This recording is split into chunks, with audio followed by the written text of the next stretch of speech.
Hello, I'm Matt. That's Oh, yeah. that's Hi, Jason. Matt. He was playing Sekiro, and the person who snorted is Kai. You know who What's we up? are. You know who we are. We've been doing this for 2 months. If I recall correctly, we're the fictional Sentai force known as Schmucks. Each one of those letters stand for Mhm. something, but I won't be asked to make something up on the fly. And welcome back to a podcast that has a jank-ass name that we're just going to cross the fuck off. I don't fucking know anymore. I'm in a box. I live in a box. I am the box. The box is made of meat, and I can't escape Are it. you the box ghost? Oh. Yeah, you No meat see, it took prison. you a post-mortem to figure it out, but this meat prison snares me forever. No. I really, I really just want to travel the world and document people's sins. See how that shit turns out. Figure out everyone's dark fucking parts of them and be all like, oh yeah, that's part of you. Cool. Deep, Dark dark fantasy. fantasy. Good. Hi, guys. You How you doing? you were way too enthusiastic on that. Van Dark Holm is such a bad actor. Oh, my God. Uh, How you guys doing? How's your weeks? All right. It's been a week. What have I done this week? Let's see. Um, Played XCOM. I learned how to make sushi. Um, I've been to this Asian supermarket near my house like 6 times in the last 4 days. What else did I do? I it's like 1.2, 1.3 times per day. yeah. It's an exaggeration, but I think I've been there at least 5 times in the last 4 days. It only complicates There was this a day math that I went further. twice. Yeah, it was weird. Um, what else did I do?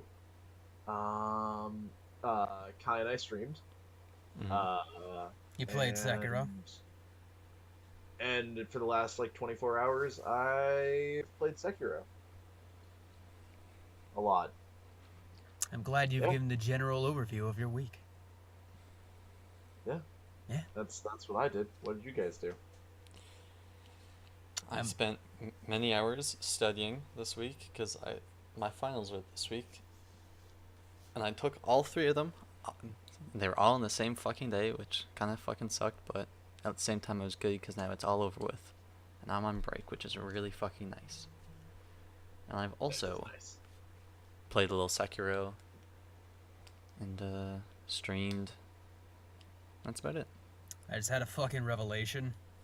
Like, I need a small box when I can like a small box that's like open, like an unfolded box, so I can put all my sound foam on that, and then be able to fucking like jigsaw my way to have a perfect container for my mic on sound foam. I know this sounds like really stupid, but like the fact that this popped in my head, I need to explain it and share.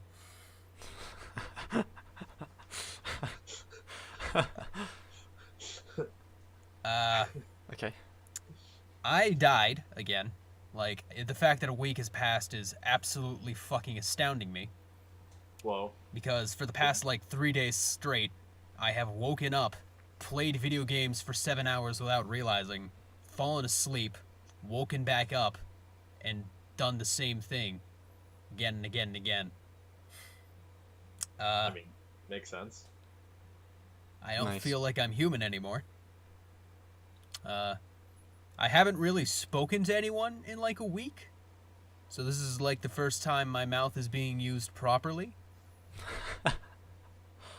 As opposed to improperly? Yes. I see. Hyrule Warriors is a very fun game, and it has a lot of content in it. A lot. A lot. A lot of content. We're talking like fucking, what was it, like 20 missions for the main story. Then there's like 10, 12 adventure maps, all of which have like, at the very least, a 10 by like 10 grid, or a 10 by 20, I'd want to even say, grid of missions to do, which have different unlocking requirements to get each one of them, whether that be gold, having an item, or other shit, and then have gimmicks on them as well, which unlocks costumes, characters, and weapons. And there's just so much to unlock. There's like 35, 34, 40, something up there. I think it's like 40 characters. Jesus Christ, there's so much in this fucking video game. There is so I much. heard it was very good. There is What are so you playing much. it on? I'm playing it on the Switch, the definitive edition, because that has all the DLC that the previous versions had, plus the other versions. So like, Hyrule Warriors came out on the Wii U. Then it came out on the DS, the 3DS, had a update for Wind Waker stuff, and the Wii U had a bunch of DLC. And now the Switch version has all the Wind Waker 3DS stuff, along with the Wii U DLC. It's all crammed in there elegantly. There's a lot of fucking content in this game. There's a lot of fucking content in this game. There is shit about Link's Awakening in this game. That's one of the fucking really old ones. It's like Oracle of Seasons and Oracles of Ages, but like before them. That is real old. It's real old, and not a lot of people like. I feel like not a lot of people have played Link's Awakening, but I like Link's Awakening. Link's Awakening is a game where you can be a thief, and be called a thief and banned from stores forever. 'Cause you steal stuff. You thief. I You also only go ever on. played Breath of the Wild, so Oof. Gotta. Older Legend of Zelda titles are pretty good in my opinion. I think all of them have a different reason they shine. They're all different games that are good in their own right. That's what Yeah. I've always heard. Wilder I've tried to never- get me to play Minish Cap once, and I didn't really enjoy it that much. I've never played Minish Cap. I feel like if you can't enjoy retro games at all, like if you don't have any desire to play anything like a retro game, you won't enjoy a vast majority of older Zelda titles. Mm. But if you were a motherfucker like me who grew up on a Game Boy SP in your pocket everywhere, playing old Game Boy games when you were bored, yeah, you might have some fun. Yeah. Yeah. I've never been able to like really get into Legend of Zelda series. The only game that I think I've ever beaten is Breath of the Wild, and then I played a whole bunch of Twilight Princess, and then I don't remember. I think it was the water dungeon. Yeah, it was the water shrine, and the game glitched on me, and then I was just like, all right, I'm done with this game forever. And then I played like the first couple hours of Skyward Sword, and then gave up on that one too. I don't know. I've never like been a huge fan of Legend of Zelda until Breath of the Wild, but I think that's because it's So different. so different. It Yeah. aims to capture the same feeling that the original game once set out to proclaim, and it did so pretty well, in my opinion. The original game really good. being also pretty fucking good, in my opinion. But Mhm. you have to have that old taste, I guess. You have to be able to Yeah. endure shit, and I feel like there's a big problem with older games now, and it's kind of unfortunate. A lot of them feel like you still need the instruction manual to get started, but the way they're distributed nowadays, it's kind of... I mean, I know Nintendo titles still have, sometimes have the virtual manual. I don't know if it does for The Legend of Zelda. I'd assume it would. But for some older games, it's kind of... You need that manual. Get a little in there. You need to have that same experience you would have had driving home from Blockbuster with your parents, where you would have been like so excited to play the game that you would have broken open the case and started reading the manual right away. Yep. Yep. Yep. Yeah. Oh, I man. feel that. That that kind of brings up a point of like, man, video games have changed. Yeah, they have. Even in the So last has like, Blockbuster. even in the last 20 years, like the gap that we had from the PlayStation 2 to now is so unreal with the like just the types of games that have come out. Mm, Like Like the PS2 was filled with nothing but like really experimental, weird games, comparably to now. I'm trying to think a little bit about that. I want to agree with you a lot, but I feel like what really happened is that each genre, each platform was really defined by a genre. I feel. Mm, So like, if you think about it like this, where the PS2 had, yeah, its experimental games, but it was also really dominated by like action adventure platformers or like action adventure hack and slashes. And the PS3 was really dominated by like shooters, whether they were third person or first person. The same kind of goes with that I think it was seventh generation in general, which is the Xbox, PS3, and not necessarily the Wii, but the Wii also. The Wii would Nintendo's always been their own fucking isolated island. They are literally the gaming, the in the equivalent of the world of gaming to like real world politics. Nintendo is Japan, being that small isolated island that doesn't care about the rest of the world but still produces a lot of media. yeah, Yeah. true. And fucking, I feel like shooters kind of dominated the PS3, and the action adventure phase was really what the PS2 was all about. Hmm.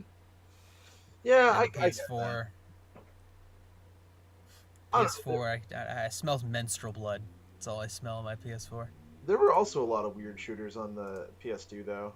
That's the thing I was trying to think about, though. I could only think of a couple, like SOCOM, but like, I couldn't think of that many. There was like the Medal of Honor games, SOCOM, Time Splitters, Serious Sam. Serious Sam was on the PS2. Yes. I thought that was a PC thing. Yeah, I'm pretty sure there was also a release on console. it probably was. Um, I know Time Splitters. Time Splitters is good shit. Yeah, it is. There's a Star Wars Battlefront games too. Ah, yeah. Mm-hmm. There were a lot of westerns too, like Gun and Red Dead Redemption. Although those are You kind of mean their Red Dead own- Revolver? Yeah, fuck shit. Yeah. I literally was like, yeah, no, not Red Dead Redemption. Yeah, But then you another said one. it anyway. Red Dead Redemption. Yeah. Damn. Or even the Metal Gear games kind of have shootery elements, but they're a lot more, I mean, like, the best you can get on the PS2, the best one would have been 3, but even then I wouldn't really call it a shooter, just because, like, the controls are still kind of weird. jank. I wouldn't call them jank. I wouldn't call them jank. I just say they're not fit for shooting gameplay. Because, like, pressure sensitive buttons do not do well for, like, trying to on the fly snap to targets and shoot. But it does do really well if you want to interrogate a guy and keep your hand on the trigger. Yeah. There was a lot of like I don't know. I feel like the PlayStation 2 just had a wider genre and release. Well, that's Release for, because every genre. Like not at release, but the PS2 has one of the largest video game libraries out there. Mhm. Because fucking Sony was like, yeah, anyone can develop for it. Go for it, man. yeah. Just fucking do it. Just Yeah. do it. Make the video game.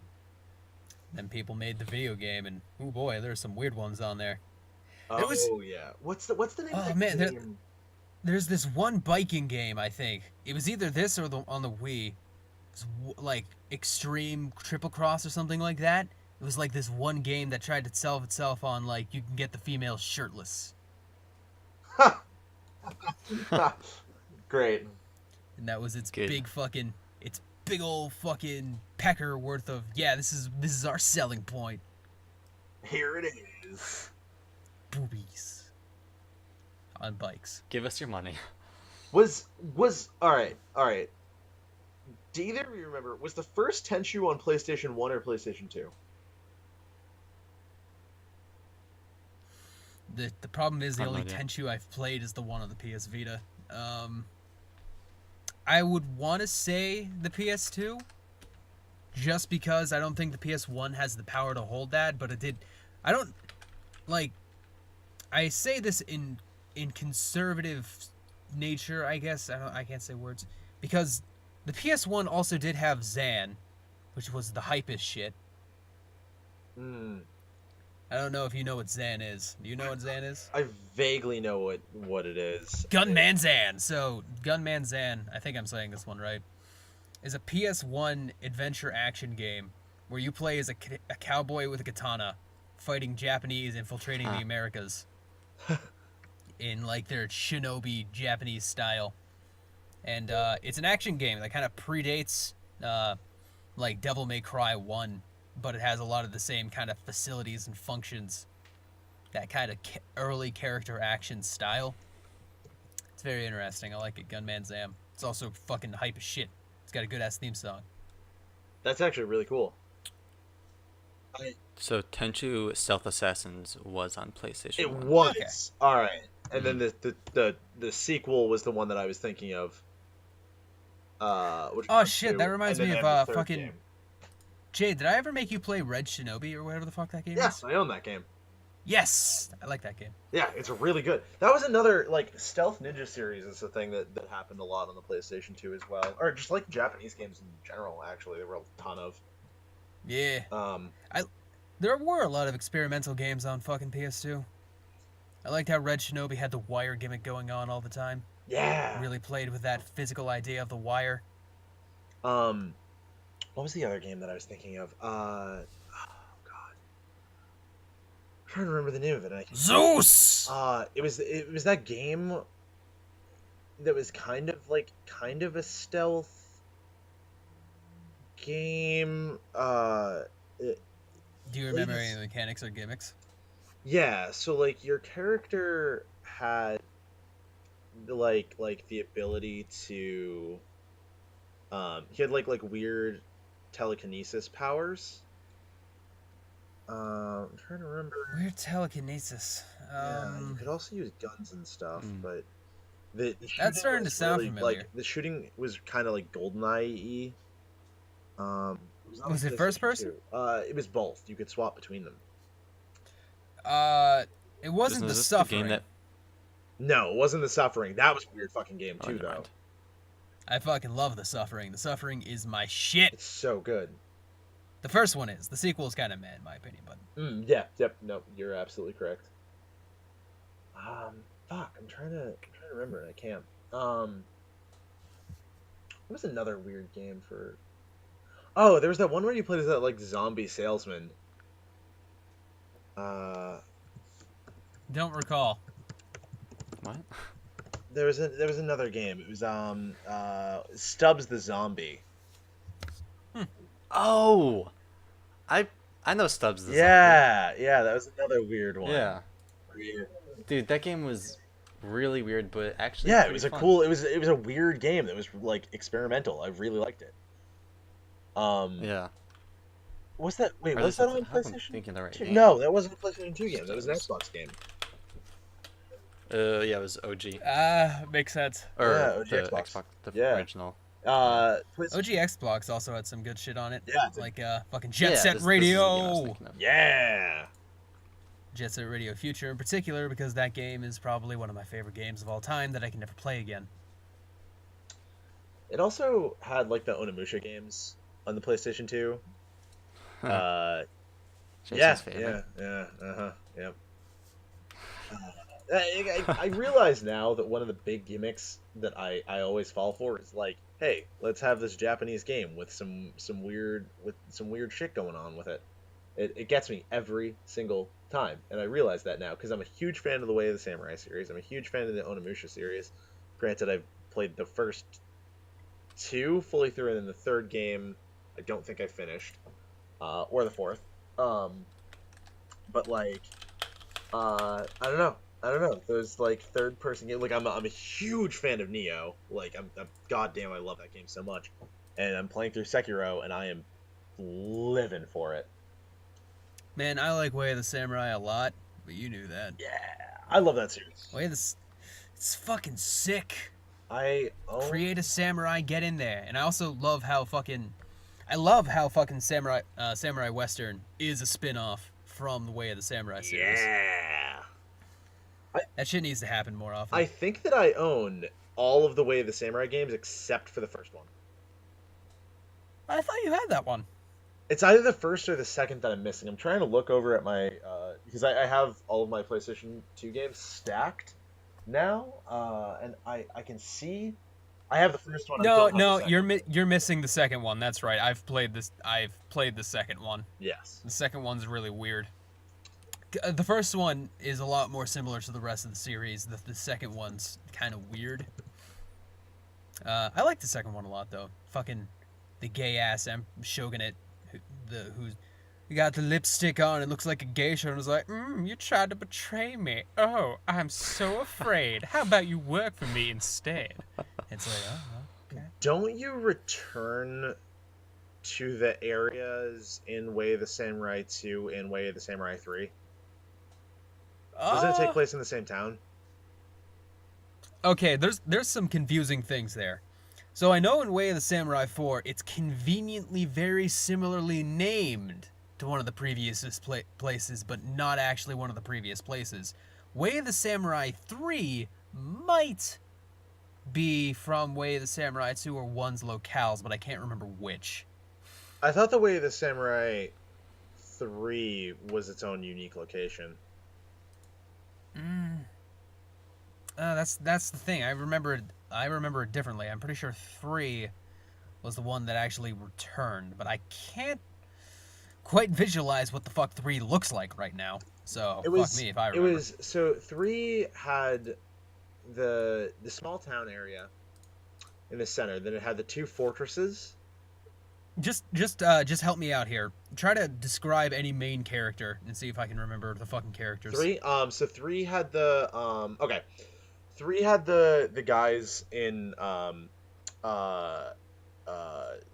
we'll call them the wildlings because I can't really remember exactly what they were, but they had the dude in red with the spear, then the girl with the katana, and their leader was he was real big. I remember that. He was the big dude with the armor, and he had all the ball, like the weird ball scarf thing. I think he used a hammer, and then the girl wore red and black. Wait, did he have like a white hood? He didn't. I don't think he did. I know. I think that he had a like white beard. And he wore like a helmet. Because I know that faction all wore red. So there was the guy that looked like Yukimura, but with one weapon. And there was the katana girl that had the red sleeves, but she had the black pants and hakama. And then there was the big dude that had this the hammer, and he was the leader of one of the factions. You always saw him like sitting down in his area. I think I can't remember. Fuck it. Um, I'll have to hold on. I have a phone right here. I'm going to Google shit. There was also Although I do. There was also the like. I'm trying to remember what he actually looked like, but there was the dude. So do you remember for like the primary faction, like the Imperial faction, they had that big castle in the center of the map, and all it took was me seeing the fucking box art of the game. I remember everything now. my God. Okay, yes, I fucking do. They had the castle in the beginning, and then in order to get in with the Imperials, you had to go through that tournament in the beginning, the free for all fight. That was so sick. Do you remember that time in Way of the Samurai 4 when you were letting me try it out, and we found that guy who was a horse? It was like, I've reincarnated as a horse, and I need you to kill the man who killed me in order to let my spirit pass on. Yep. And you were like, Matt, I don't know what the fuck is happening. Give me the controller. I'm like, okay. I was so confused. And then you killed that guy, and the guy was still a horse anyway, but he's like, hey, thanks. Either that or you died. I can't remember which. I could totally have false memories on this. No. Because I know you died soon after. I definitely died after that, but I remember finishing that, and then what happened is we killed that dude, and then one of my previous characters showed up, and then just fucking murked my ass in 2 hits. Ooh. Yeah, I remember that. That was fucking rough. Way of the Samurai 3 did have that that crossover character though. I'm trying to remember his name. I don't think he was from I'm Tenchu, just but I'm trying to fucking. I'm just remembering now the bullshit I tried to go through to get any of the fucking endings in Way of the Samurai 3. oh man, That game is fucking hard. Especially getting the endings because you have to run around like a motherfucker to get any ending in that. Like, Jesus in Christ. 3, yeah, Yeah. yeah, no, it was Like, rough. go specifically to each one of these locations at this specific time frame, really, really close together, answer the right answer the right answers at the right times, and then let's not forget, beat up the right baddies when he's strong enough at the right time. And if you fail to fight or fail to do it fast enough, the game says, "Nah, you fuck up." Yeah, Ah, that was such a bitch at the fucking Shogunate ending. I was so close to getting that, but I remember I couldn't defeat the enemies quick enough, and the game was just like, "Nah, you lose now." And I'm like, ah. I'm like no. Oh, okay. Hey, the Samurai 4 was really fucking good Yeah, it though, was. despite its more silly tone overall. Yeah, I think its campy nature did help my enjoyment, but at the same time, I think its structure was just better for how it dealt with a lot of things. well, because all of your actions, like depending on what missions you did when, affected your next playthrough, and I thought that was sick. The affection. I think that's not unique to Way of the Samurai 4 though. I'm pretty sure that also was in one of the others, but I can't remember which. Mm. Um, but it was really cool to have the changes that affect the harbor town based off your previous playthroughs, like the opening of the hospital or the closing of the Yeah, casinos. yeah, and that you had to have the right things open at the right times to be able to get your Get the True true ending. ending. That was actually pretty good. That was his The name. true ending in that one was good. The crossover character in 3, Zaji the ninja. Do you remember him? He was the guy with the black armor, the ponytail, and the eye patch. He was No. super tough. He was really fast. He's from that game series, Shinobido. Nope, don't know Yeah, that. it was a ninja game. You went around and did ninja stuff. It was actually really cool. It was another like weird PlayStation 2 title. That was very very ninja-esque. It was very Tenchu, but with more combat, if I'm not mistaken. I need to go back and finish Red Shinobi. It's like a really good game. It is. It's jank in some parts, but it's really good. And I know I can play jank good games. I've finished all the Drakengard games after all. Yeah. Yeah. Another weird game We've series just on the been PlayStation 2. Yep. Oh, that one's no, yeah, it's pretty. Drakengard 1 is nothing if not the word experimental. No, experimentational. I said words. I said them. I said words. My mouth didn't Words devolve make into sense. a puddle. Oh man. Man, I'm fucking thirsty. I should have gotten a drink.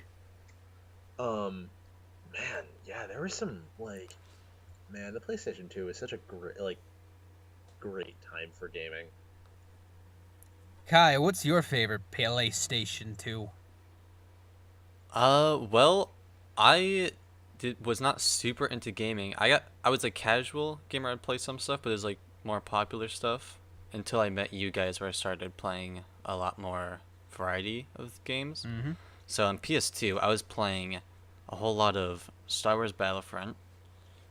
Never act like that's a wrong option. That's a good game. Oh no, that's an amazing game.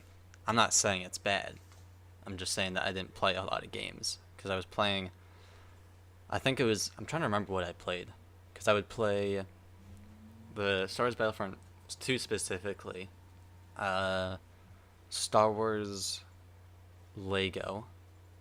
Was that on PS2, or am I thinking from a different console? No, there was Lego Star Wars on the PS2. It was also on the GameCube. Yeah. So I played that, like some Lego Star Wars on PS2. There's this game, what's it called? It's Buzz Junior. It was like some party game that you play with a bunch of people. And so I'd play that with my family a lot. Because my mom was super strict. Well, not super strict, but she took the rating system very to heart. So, I didn't play a whole lot of. I played a lot of like the, like just E stuff. So when I was growing up, like through middle school up until like the first year of high school, my dad was really strict. This was back when my family was uber religious, going to Sunday church every Sunday. That's redundant. And I remember any video game I had to play, I had to justify through my father about why I'd be allowed to play it. And I was allowed to play Oblivion in middle school, but I wasn't allowed to kill any NPCs unprovoked. That was a rule that my father set up, is I'm not allowed to murder people. So I was always playing that game trying to be real nice, and was like, I'll make sure nobody dies today. Hey, nobody dies. I understand that because I also had to like, whenever I'd see a game that I'd want, and if it was like rated higher than I know that my mom would like, I'd have to like research it and like try and come up with some argument to make it seem okay for her to get it. In order for me to borrow Assassin's Creed from my friend in like 7th grade, I had to 6th grade, I think. I had to justify to my father that the game was actually about protecting the ideologies of religion, because you're trying to work with freedom and the ability to express yourself, and I had to go through a whole shtick of just like, no, hold on, this is what you're fighting for. These Templars, they look Christian, but let me tell you. Damn. Oh man, yeah. I also did that for Assassin's Creed, and I was like, no, Mom, it's all about history. All about the history. No, I'll learn all about this cool history stuff. Go Trust learn me. about Jerusalem. And then she's like, fine, I'll get you Assassin's Creed. And then I got Assassin's Creed 3. And I was like, oh, okay. Oh man, That wasn't worth the no, fight. it's really not. Yikes. Not Assassin's Creed 3. That was the first Assassin's Creed I man. ever played. Oof. Never Oof. even beat it. Assassin's Creed 3 was, yeah. See, I never had that issue. I don't know. My mom would be like, rated M for mature. Yeah, you're pretty mature for an 8-year-old, and I'd be like, okay, thanks. See, that's what I would do at my friend's house. I would always go to my friend's house, and that's Mhm. where I would play all those Same. games. But they were like, he was like big Xbox stuff. So I think a it was never, lot of like, that was PS2 also stuff. though because my father didn't give a shit, so he just like some of my earliest memories of gaming was playing like Grand Theft Auto San Andreas with my dad, and like that. I don't know that. Mm. I feel like when you have like an entry level game that's like that, it's just like what's the point of like, I don't know, limiting at this point. You've already seen the worst of it, I Yeah. guess. Yeah, exactly. It's like okay, great. Fucking, Yeah. I also had a friend back in middle school who I'd play all those games with. But the thing about him is that his dad was a toy collector. And we'd go downstairs into his basement, it'd just be filled with fucking unopened toys all over the fucking place. So much so that he actually had a small base that he carved out via the toys from his stairwell into his basement, that you just had to move one of the boxes in and you could totally hide in there. And we thought it was the neatest shit. Huh. He was a dumb kid. I loved him though. He was fucking stupid as shit. He was the kind of kid who was like, "Hey, let's play chicken on our bikes," and everyone else was like, "Yeah, fuck it." And needless to say, we played chicken on our bikes quite a bit. We also did a lot of bike races, crashed our bikes a fuck ton, and may or may not have once or twice beaten the shit out of each other with sticks. Sent each other to the hospital. I feel like Nice. well, no, not the hospital, but I did almost get frostbite. It's a different Jesus story. Christ. Not that bad, to be honest. Like, I was just being a dumbass kid, and my face fell in the fucking snow after I was roughhousing with another kid. And then my mom's like, "Dude, your skin's blue." And I'm like, "What?" Excuse me. Nani? And then I had a square-shaped scar for like a month because Oh, I bashed my head. So, like, my friend had a garden, so he had those garden spokes, and they were square, and I accidentally bashed my cheek against one of those, cutting it open. Ooh. Nah, it's not that bad. Trust me, there was a lot worse. It doesn't make it better, man. I remember this one time. It was with the same friend, and I was at his house, and he would skate and stuff, and then he like would teach me how to skate and all that Mhm. shit. And one time we decided to he lived on like near the top of a really big hill, and so we both sat down on one skateboard and went down the hill. It was pretty steep and very long, and we both barely fit on, and so like halfway down I slipped off the back, but my legs were still. No. I think how he did it was he would hold onto my legs Oh. so they wouldn't be touching the ground, and so I fell off the back, but he was still holding my legs, so my ass was just dragged for like 10 feet across pavement until we finally hit a bush, and I just had the worst. Just my entire ass was just scratched up, and it was so painful to sit. And this was like 2 days before I was flying to California for a 6-hour flight, and it was so uncomfortable. Wonderful. Buddy. Yeah. There's another time actually. I was just reminded of another time where those like plastic like car things where you would sit down and pedal on the inside. Yeah, I remember those. So, we were on one of those going down the hill again, and oh, this one's painful. I was going down, and because we're going really fast, the pedals were moving so fucking fast in the thing that I lost.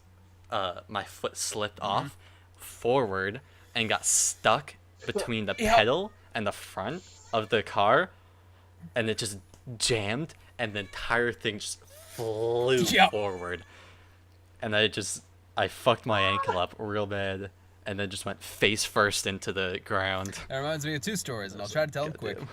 One, there was one time where my friend had a Barbie car, small little Jeep thing that you put for kids, right? This was the friend who was friends with my other crazy friends, and his dad was like, fuck it, I've got a spare motorcycle battery, let's fucking put it in there. And that thing was like going 30 miles per hour. I don't know how it managed to live, but it did, and they had a lot of fun with that, and I'm like, I'm not getting in that. That seems really fucking stupid. I might have been, The other one was similar. I think I've told this one before, but it was like when I was going to that friend's house in particular when we were driving our bikes, we had to go around the turn really quick, and there was that UPS truck coming right at me, and I had 2 options, which was hit a UPS truck or hit a mailbox, and I chose to hit a mailbox, which I then collided with a mailbox. My bike went skidding. And surprisingly, me and the mailbox were completely fine, but the thud that my head created with like the mailbox, like, try to imagine the most over the top like smack to the head, sending someone backwards and then straight to the ground.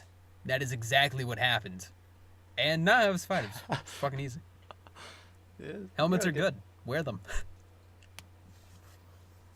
I used to have BB gun fights with my Oh, friends. the airsoft fights in my fucking neighborhood all the time. Cool. Fucking, I never partook because I didn't have Hell a yeah. gun, because I was a lame ass motherfucker, and my dad was like, no. But I just remember like all the times where it was like, Nate's like, don't go out today. Everyone's in an airsoft fight, and they will shoot you if you pass by. And I was like, fuck. Oh. Yeah, my friend had a bunch, and we would just grab them and just fight each other in his backyard and shit. God damn. It was fun. The thing is, there was this one square road that went through my neighborhood that like everyone convened at because it just kind of connected all of our houses really seamlessly. And because of that, that was like where everything happened, from fights to chicken to airsoft battles to like literally anything. And it was a good time. I missed that neighborhood. I also missed those friends. I met them very briefly before I moved out of my hometown. And he was swole as fuck. But I couldn't tell if it was swole because of muscle or swole because of fat. Oh no. Ah. I just know he got to be a big boy. Oh, no. Oh man. A real big Big boy. boy. No, once again, I never really had too much of that. I'm not- Like, he's never fucking friends. God. It's like I never really. Oh fuck. I don't know. I never really had like a whole bunch of friends that I like that lived near me. So it was always like 1 or 2 people at a time. So I don't know. I also never like. I really. Like, all of my friends Yeah. lived really close by to me. we all lived in the same neighborhood, so we just all hang out. For all me, the it was time. only for about a year or two. Like, only a couple of years that I lived close to them. And after that, my family moved again within the same fucking town. And I just had to adapt again with not having friends close to me. Mm-hmm. Not particularly bueno. Yeah, that's rough. No, it's not great. And then I went through my very edgy teenage years, which were, whew boy. I literally want to delete every evidence that ever existed of that happening. Every shred of evidence needs to be found and burned. Of your edge face? Destroy it all. Yes. I get you there. I feel you. If I can go back in time and stop my young child self, I would. I'd be like, no, stop. Get on a bike and just fucking exercise more. Stop it! Although I did play a lot of video games during that time. Yeah. Yeah, same. Oh, man. I just want to bring up real quick. Elmi in chat said that Matt, you miss your old friends because your current ones suck or aren't as good. Ouch. That is not true entirely. Entirely! Fucking, Entirely. just wanted to bring that up. my old friends they were dicks in their own rights. Big oof moments with them, like shit that is absolutely like, when you're a young kid, you don't understand the context or the reasons why this would totally destroy your trust in another human being, but then they do it anyway. Like, a couple of those happened. And, oof. It was a reason we fell out of contact. Yeah. And that wasn't entirely on them, that was also on me. We were all shitty human beings at one point. That is true. Well, welcome to being a Yeah, young basically. kid. All kids are just shitty human beings. Oh man, fuck. There was a kid in my town whose dad died died to cancer really early on. Like, the kid was only fucking 13. And I don't know why, but I disliked him. So when he tried to be nice to me one time, I remember quintessentially spitting in his face, saying, "Dude, you look like you're on crack. Get away from me," kind of deal.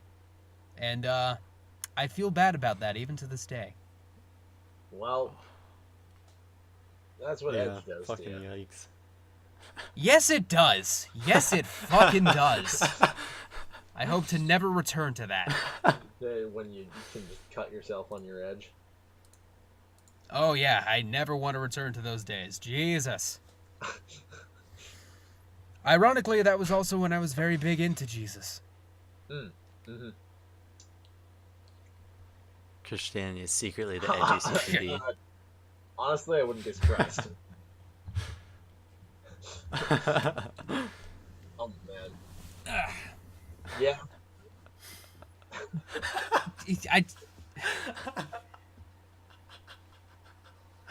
Just Jesus breaking out of the skate park, decked all in black. Nah, it's not enough. It's not enough. Shit. You see, once you've had that image, it's not enough. Then you just go full circle, where it's like, you went so edgy, you had to go to wholesome to get to edgy. Where it's like, the edgiest you could get is like bashing someone via your religious context. Oh man, that's just cringy. And I'm pretty sure I've done that multiple times in my past. Time to kill past me. Who wants to build a time machine? I thought you were already working on that just so we could go back in time and tell Kai he's a cunt. Mm-hmm. I don't think I want to do that. I think Kai wants to do I that. do that. Very much so. Woo. I'd love for you guys to go back in time when I'm like way before I meet you guys and call me a cunt. And then when I do meet you guys, I'm like, wait a second. Clicks. I want it to be like You a really motherfuckers. traumatizing moment for you, where like you're like a 9-year-old kid, right? And like no, younger than 9. It's Yeah, right after I scratch my ass up. Scratch your ass up. You're a Just cunt. two guys phase into reality, and they both just start yelling at you that you're a massive Well, cunt. I want it to be like a moment where like Kai's like sobbing and he needs help, and he's like, help me, misters!" And we just turn simultaneously, like, "You're a fucking cunt," and then that's it. And then we just leave. We just phase out of existence right there, back to our proper times. Leave him sniveling. Oof. Jesus Christ, that'd be Oh my fucking great. god. I don't know if I can be a more self-aware cunt. That's the thing. I think I'm already a very self-aware I think cunt. you're very much not, because you're not a cunt. And the fact that you think you're self-aware of being a cunt makes it, ironically, that you're not self-aware. Too many We layers. went too deep. Nah, we're not deep enough. Give me a shovel. Oh god. I feel like shovels are my favorite, like, thematic thing that I don't get to see enough. Shovels. Unless we're talking about Shovel Knight. It's like, I need more shovels in my life. Yeah. Spades in You particular. can go to Home Depot if you want. I mean, like, Jason, Buy we a shouldn't... couple? We okay, so like I like shovels, Yeah. right? But we shouldn't finance my shovel war where I'm like attacking other people with shovels. Give me one good reason why we shouldn't do that. That's a waste of money, and the second we get arrested, all of our shovels will get Fuck! confiscated. Okay, you've convinced me. Unless worth it. I can full on, you know, like you know when like an anime character has those magical floating blades like fucking Penny from Ruby Yeah. or something? Unless I can do that with shovels, that's not going to ever be financially feasible. Fair enough. Although I really want to do that with shovels now. Give me Shovel Knight's true form. Oh, The X shovel. Oh the god. X-shovel. Ultima shovel. Oh man. Matt, I know what we're gonna have to do on the first session of the Star Wars tabletop. Give me a fucking Fine. lightsaber that's a shovel. Light Yes. shovel. Good. Laser shovel. Shovel. It's fucking... Oh, that's so dumb. Why would you have a laser shovel? It defeats the point of a shovel. Light shovel. Jesus Christ. You'd like scoop up rocks and they disintegrate, and you're like, no, I needed to move that. Oh my god. Unless the handle's the laser and you have to grip the head. That's what she said. I Hey, mean, grip the head, sure, but the handle's a laser. Clearly, you haven't been to any of those space sex stores in a while. Yeah, I too have not gotten to laser tag in a long time. Sorry, Sorry with their butt. I was struggling Fucking- with Fucking... I know last week I mentioned this with the guy with Anthem, the fucking... the guy who took off their armor and gets stronger because of it. I remember reading that on Twitter, and there was a guy who responded with, I hate it when I go to laser tag and the guy just strips off his vest because he can't fucking shoot him. that. Oh fuck. It just made me realize how strong a man... The ultimate form of strength. In this world, you cannot get stronger than a fat, naked man who has painted his body black, sneaking into laser tag with a modified gun, tagging kids left and right in the Oh darkness. shit. Like, we're talking completely naked, painted black. You can't shoot him. And he's just in the shadows with a black gun. Just, like, you know when light is really low, but you can still kind of see stuff, like how it is in laser tag? I want you to imagine the moving shadows of that man in the distance as he disappears, fat jiggling on his body, as another laser hits your vest. I really like the idea that he's Floppy cock. fucking giggling the Flap whole around. time. Sprinting through. Just the menacing giggles. Not even menacing, just the really weird man giggles. He's got like a receding hairline. He works at a corporation. This is what he does on his weekends. What he does on his weekends. This is his Oh, power play. fuck. The employees can't get rid of him because he happens to, like, I don't know, pay off the store and/or owns a corporation that finances and/or he's an investor. That's it. Fuck. He's a fat, naked Barney Stinson. Oh my god. man. I love this is the ultimate form of power. You can't get stronger than this. The X shovel, my wielding 13 floating shovels and attacking someone? Nah. Naked man painted black in the laser tag. This is it. This is This is the strongest you can ever get. The pinnacle of human strength right here. You cannot get stronger than the naked man painted black and You laser actually tag. can't. Emily said that she wants that as an anime. Yes, strong. Holy fuck. Oh my god. Too strong. Too fucking strong. That'd be fucking It would be. beautiful. Too strong. It's the pinnacle of strength. I feel like I need to find more dumb ways to gain power in this world. All of Virgil, but like not actual Strip power. down. Because no matter what you do, if you succeed while you're naked, you're a million times stronger. you're instantly stronger. Stronger.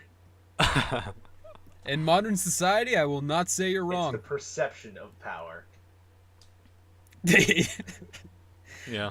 I feel like human resources is usually going to call you on that. It's like, if you're trying to do an employee interview while naked, HR ain't going to be a fan.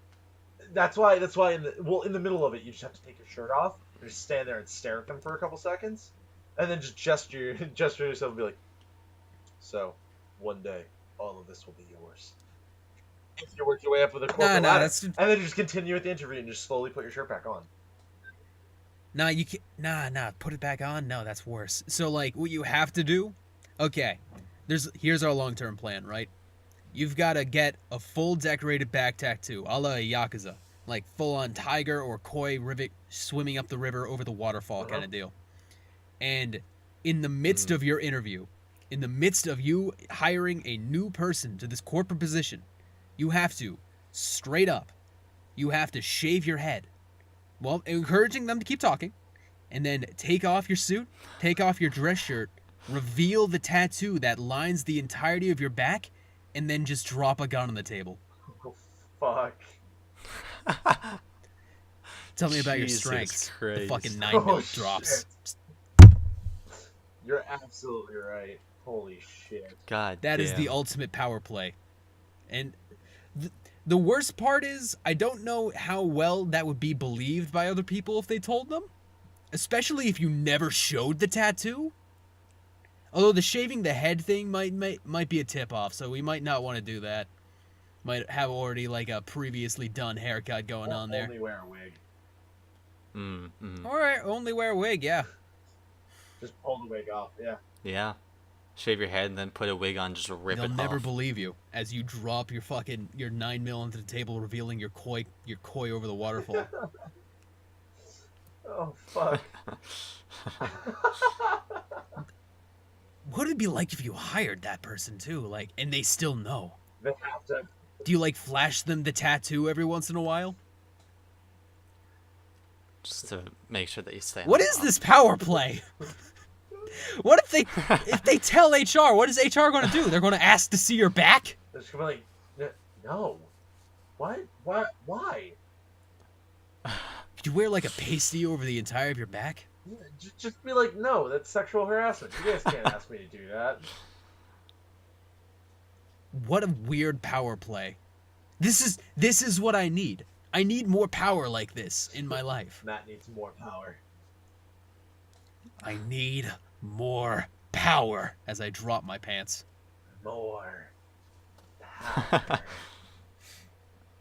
Fucking Dante and Virgil being boomers. Monster Energy. True.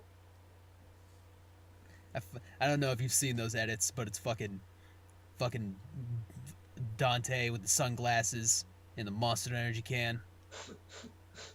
It's so fucking good. I saw a really good one by Mountain Dew where he took the final cutscene between the two of one game and fucking when they're summoning their weapons, he just photoshops in the goddamn Mountain Dew. Or not Mountain Dew, fuck. Have I been saying Mountain Dew? No, I probably said Monster, but I said Mountain Dew when I was riffing. It's confusing because the man who made this is named Mountain Dew.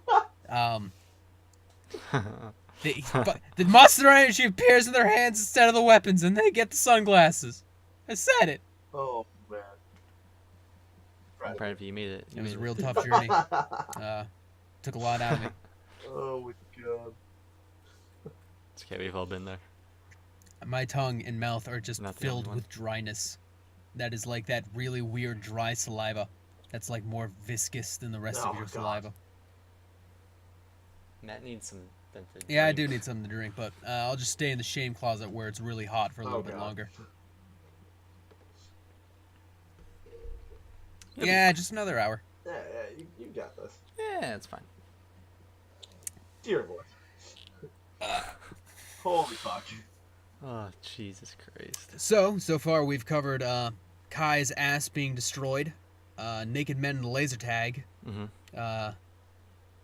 Those two aren't correlated. Just wanted to clarify real quick. You've destroyed my plan. My weird sense of power play right there destroyed. Fuck, Kai. Why did you ruin that for him, huh? Oh, fuck. Does my power play? Destroy. Oh, fuck. Because I'm in charge, No. Matt. Shit. Kai's power plays destroy my weird obscure power plays. Jesus Christ. How did we get here? Yeah, don't worry about it. We'll leave soon Why are enough. we here? Just like Just to fucking. suffer? I think you guys have never done this. I'm assuming anyway. But I assume you guys have never slept at like a car stop on the highway. I have. Oh, you have? Not on the highway, but I've slept in my car on the side Yeah, of the yeah. road. That's a very unique feeling that I like quite a bit. Where it's like you're here for a little bit to sleep and then you're gone. I like that. It's a nice feeling. But wait, what about it do you like? That you're here for a little bit, you get to enjoy yourself and sleep, and then tomorrow you're gone. And just out of there forever. Yeah, fuck it. You don't need this Yeah, place. No, that's fair. It's just here to accommodate you for a small amount of time. It's also like sleeping and or masturbating in a Walmart parking lot, but that's another story for another Oh time. boy. Well, Is it though? Is it? Yeah, it's a story for another time. We'll find out just next cut time. cut the podcast right here. And we'll be back. Is it public indecency to masturbate in your own car? If other people can see you, the answer is yes. What if you have one of those medical cars that have tinted windows? Um, Well, then you wouldn't get caught. So Is you this wouldn't one have of to those worry about laws where it's only a problem if you get caught? It sounds like one of those laws where it's only a problem if you get caught. it. I mean, isn't that really it's only a problem if you get caught technically by any the law? law. I feel like there's some clause. I feel like there are some laws that are going to pile up and be more of a problem, like tax evasion. Like, evading taxes, Yeah, but Yeah, you still yeah, have to but- get caught. that's going to be something you're going to get caught down the line for doing. You're not going. I don't think you're going to get caught down the line for sleeping in a Walmart parking lot in your car and then waking up masturbating. Like, I don't think that's going to be something that's going to catch up with you and or pile up over the years. At least I hope not. No, that's like a one and done. Until you tell your story on the podcast. That one and then parking lot. they come Every after you. Walmart on fucking Earth checks their security feed for years to come. And they finally found it. That's the guy. We did it, boys. We got him.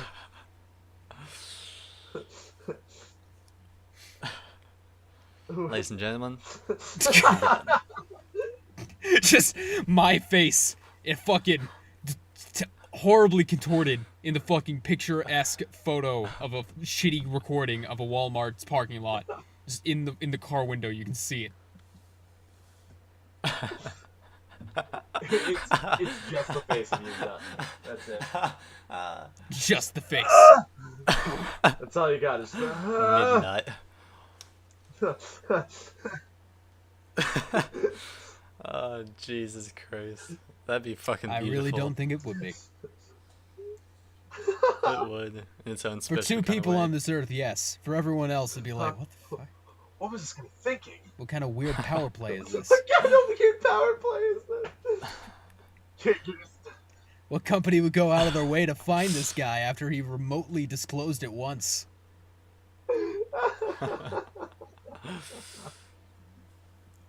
Bring it around town, bring it into the circle, full circle. That's my circle. The circle we're talking about, the circle of life. And this circle, it's power play.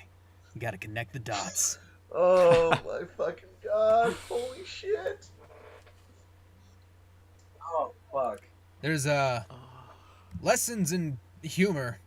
Fucking, I think this is a thing I read somewhere once, but it is proven that reconnecting topics can be humorous.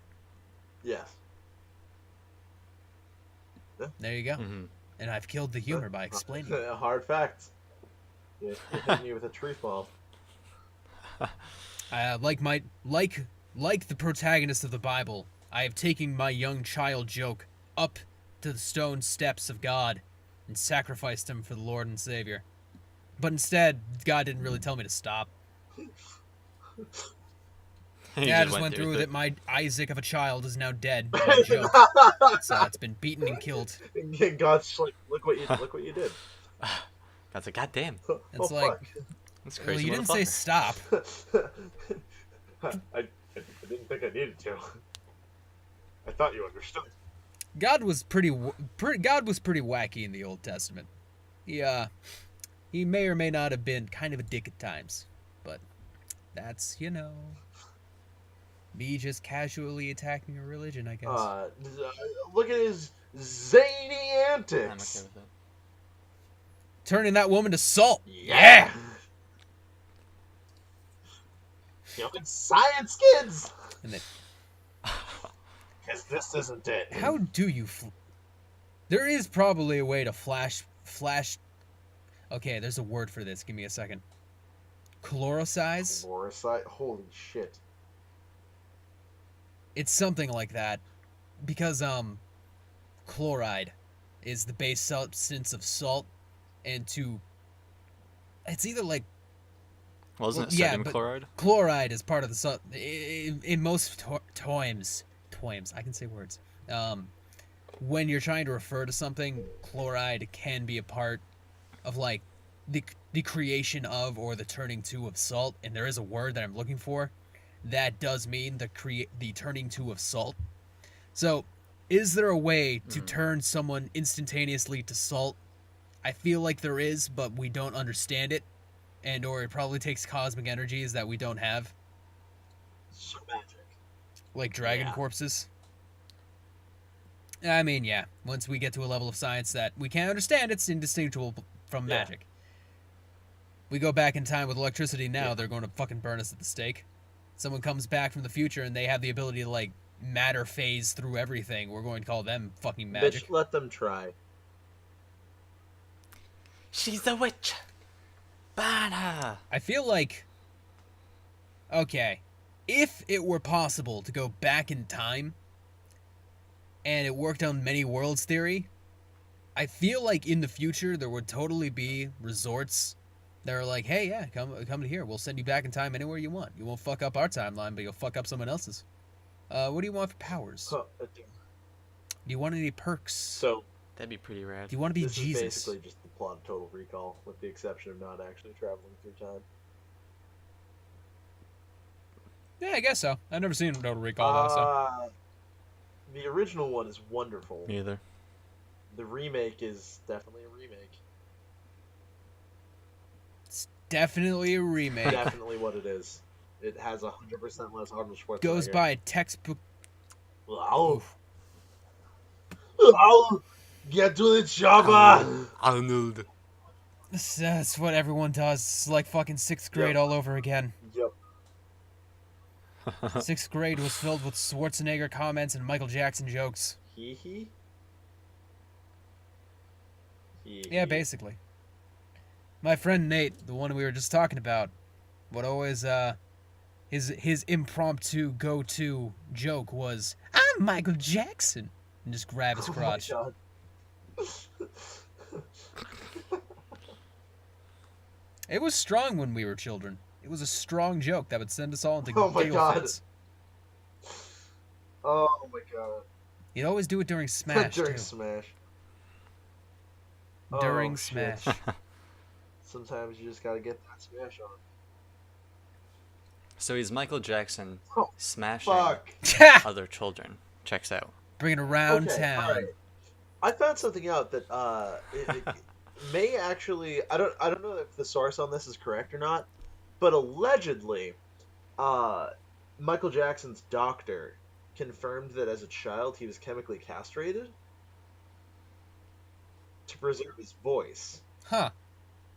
And there's evidence to like back it up. The only way that we would really know is by digging up his corpse and inspecting it. But obviously you guys have seen like interviews with him, but he had that really like high voice that didn't have any baritone to it, it didn't sound like a voice that had gone through puberty, would explain that.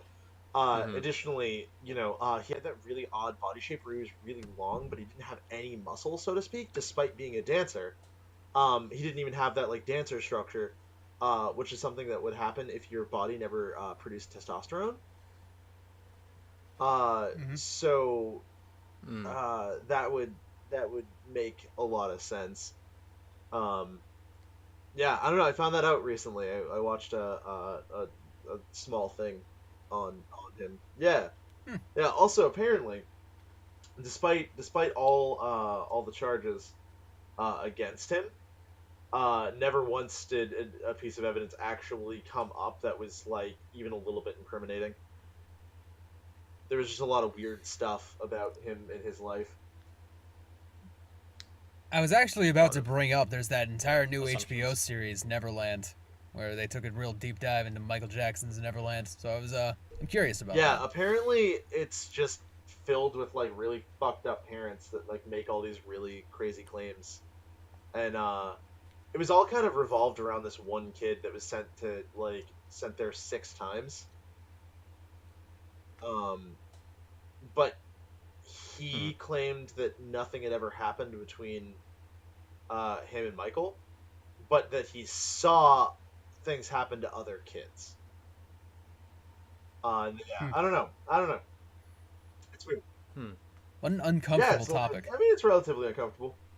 Uh, Fun fact: did you know that there was like a big hall leading to Michael Jackson's bedroom that had these sensors, and if someone entered that hallway, bells would ring in Michael Jackson's bedroom.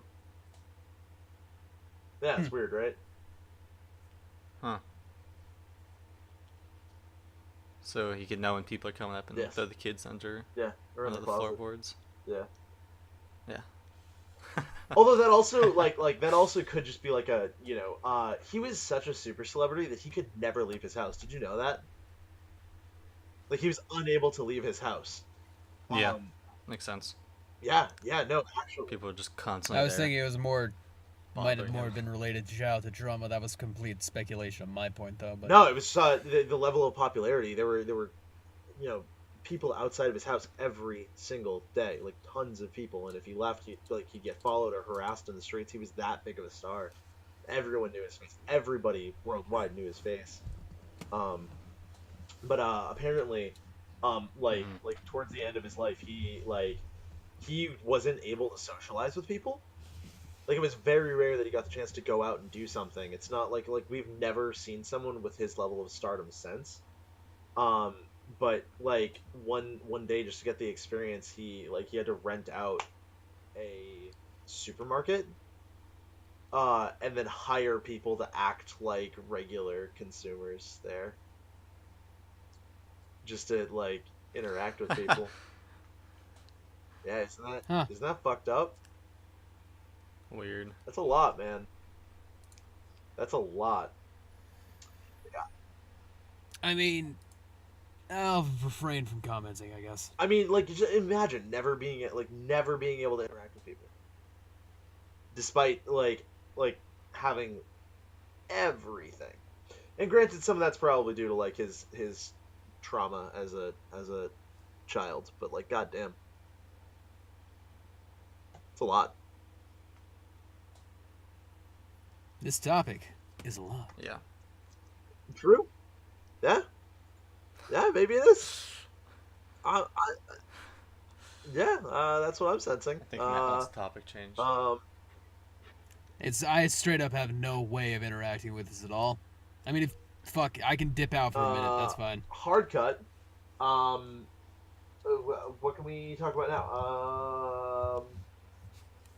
You guys like paper towels? Uh, Paper towels. you remember those Great. What a fucking beautiful. Downy or whatever commercials with the bear that wipe his ass and or teach his child to wipe Yeah. their ass? Oh yeah. What a strange, There's strange universe yeah. we live in. We live in a weird time. I like. God That damn. bear, Just a that little bear bit. reminds me of like the Berenstain Bears and Arnold. That was a whole controversy for a while. That Berenstain Bears. Not controversy, but yeah, it was a fiasco with the whole like timeline misremembering Mandela effect Yeah. kind of deal. Yeah, what was Yeah. the other thing that was following with that? There was was the movie there was a movie. Was it Shazam? Was that the name of the movie with Shaq that was supposed to be? Oh, Yeah, it was I know what about you're a talking genie. about. I can't remember the name of the movie Yeah, at the something moment, like though. that. I don't know. Yeah. It's weird. Yeah, Everyone thought it was like Shaq, but it was some other dude. it's weird when we get all that Can't remember his name either at the moment. all that shit. I don't know. It happens a lot. The Mandela Yeah, it effect. happens a lot. Mhm. In the Yeah. I just want to jump timelines already. I'm Yeah. done here. Bring me to the timeline where I'm like That's it. set for life and don't have to do anything anymore. Jump to the timeline where Eric Yes, still that's the one I talks need to with get to. Eric, if you're out there, we miss you sincerely. Respond to my texts. Please come back to us. Never. You know what another weird power move would be? Opening the top of a soap dispenser and putting your entire What? hand in.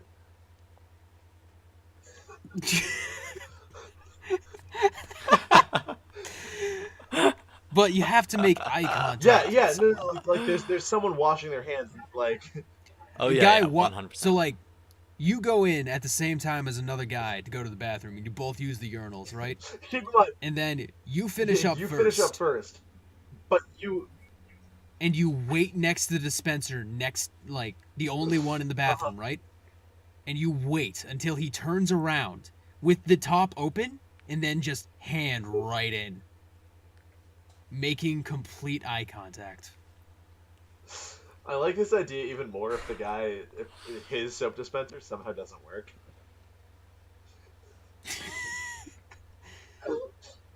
You have to sabotage the prior. And then you know he's like pressing it and nothing's coming out. You just scoops him out and just go over and just wipe it on his hand. You walk over after, and instead of like it's one of the automatic paper towel dispensers. You just remove the thing from the wall and just pull it off the roll itself.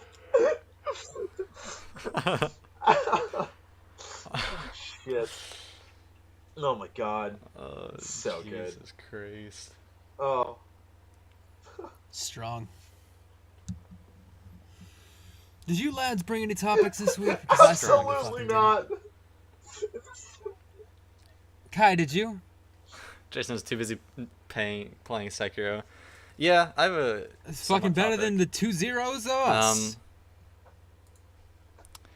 Yeah. So basically, did you guys hear about The Google's Stadia, right? new gaming shit that they announced recently? Yeah, I've heard of it. Yeah, the Stadia. Yeah, so that's basically the only thing I could really I don't- find. Hey, remember when I talked Um, about games as a service and how I don't like that? Yeah, I Welcome don't to like the games as a streaming service. I don't either. game stuff. I don't like it, and that's Yeah. what Google wants. Yeah. If there's ever a Yeah. timeline, hold on. If the future ever gets to the point where buying a video game, buying and owning a video game is something that is impossible to do under the current market trends for new games entirely, I will go fucking nuclear. You will murder people. Mm-hmm. I will become Hacker Man, and I will hack the world in my vengeance. I hack the world. Just I'll stroll into every McDonald's and start pressing on their fucking cash register keyboards, and it'll be hacked. Go to the library, hack I'm looking all the at books, fucking title, and then attack and Google. it, like the words cloud gaming landscape hurts me. Like Oh, Yeah, what? yeah, I don't like it. I hope it doesn't catch on, but it probably will. That's what I hate. I don't know. I hold Yeah. out hope for us that like actually all right, hold on. Because the Like PC games, you don't own most PC games anymore.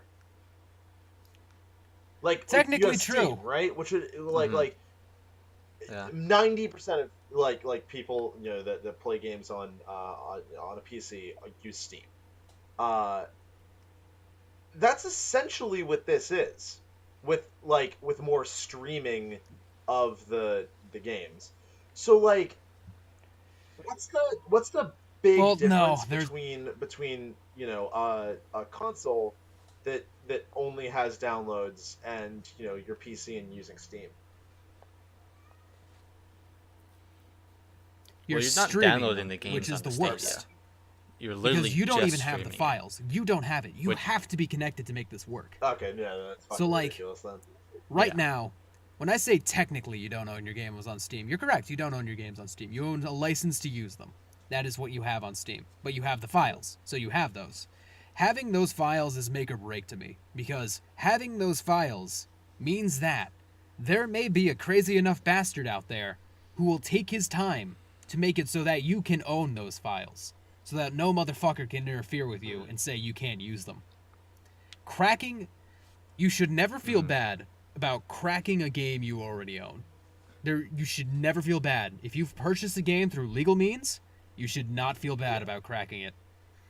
And cracking it is 100% ownership, in my opinion. You crack that shit, it fucking works. It's yours. Nobody can take You have that a good away from point. you I mean, anymore. the games that are on Steam, you download the files, but then you can move the files off of Steam. You, kind of... Is he cutting out for you, Kai? That's once again will Yeah. be fun in the recording when I don't know if that'll Really? stay in the recording or not. But what the fuck did you say? Weird. Yeah, I guess it just didn't pick me up. Uno momento. There we are. What did I say? Oh, yeah. No, I mean, the big difference, in that case is that, on Steam, you download the files, but then you can move the files off of Steam while still having, the opener and everything. So you don't actually need Steam for anything other than the initial install, which is a good point. Yeah. If you crack it, yeah. Mm-hmm. Yep. For the most part. And that's just like, okay, I've talked about this before. The market needs to have consumers fight it because the market wants to fucking bend us over and eat our ass True. and then fuck us. Like, that's just what it wants to do because that makes the best profit. Rim jobs are pricey. If they have total control and they have no competition, it's bad because then they can just ream us in this fucking Wild West digital age and say, no, this is what you have to do in order to use our product. Fuck you. You wanted to use our Yeah, product elsewhere? definitely. No, fuck you. Yeah. And it's kind of been bad with Steam as well due to a lack of quality control, but there have been ways to work around that. But that's what I mean. The market fighting back is piracy. Piracy and people who crack video games are the people who fight back against corporations in most cases when it comes to their control. Because, like you've said earlier, you don't really own your games on PC anymore. You just have the files. And that's a difference from an age where physical PC discs were sold. Yeah, you're right. The change in that is a part of the evolution of the market, but in order to retain ownership and senses of control, the market had to fight back, in my opinion, with what was piracy and what is piracy. It's our level of control against corporations that are able to strong-arm us, because now that Valve is such a predominant owner of the PC market, it's impossible to get your games elsewhere with a lack of DRM so that you can actually own them. Good Old Games was the next best thing, but Good Old Games is taking its own hard turns, and the Epic Store is a thing, but they're trying to artificially create market tension, and it's not really working. Of that, actually, did you guys hear the most recent controversy with the Outer Worlds? Yeah, that it had a Steam page, but it's going to be an Epic Game the exclusive for a year. 1 year exclusivity on PC to the Epic Games Store. God damn. That's what I was talking about with the Cool. fake market, fake competition, fake market competition. We're buying out developers and making them a temporary exclusive to your market won't actually create real competition. It'll be like making a. It's like. It'll draw some people to your service, yes, but it'll also make people stay away from your service. Because it's like, oh, it's going after a year, it's fine. I guess I'll fucking wait. Yep. Some people will Yeah. wait. Exactly. And if they really dislike your service that much, they're only going to build resentment over What I that. don't get is why people are freaking out about that. Yeah. Well, it's because it had a Steam page prior, so everyone assumed it was going to be on Steam on release. But then Epic came in and waved the wallet around. Well, and it everyone's wasn't like, even "Oh, Epic. that It was it's the not the Oh, cool, thanks. producers of the game were the ones that made that decision. It wasn't like Obsidian's getting a huge like shitstorm kicked at them now, and like people are like, fuck this fucking game, and it's like, all right, no, it's not Obsidian's fault. It's not the game's fault. Just either play it on the Epic Store or wait the year, dog. I don't know. Well, hold on. No, you're Well, it's just kind of annoying. you're to- kind of for contradicting them to do yourself a that. little bit.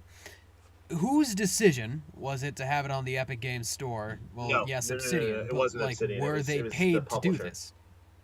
Um, So their publisher. Who's their publisher? What is hold on, the Outer Worlds. I'm trying to remember the name of them.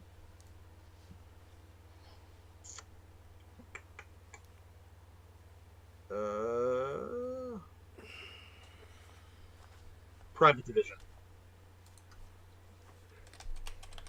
So, is it? So, okay.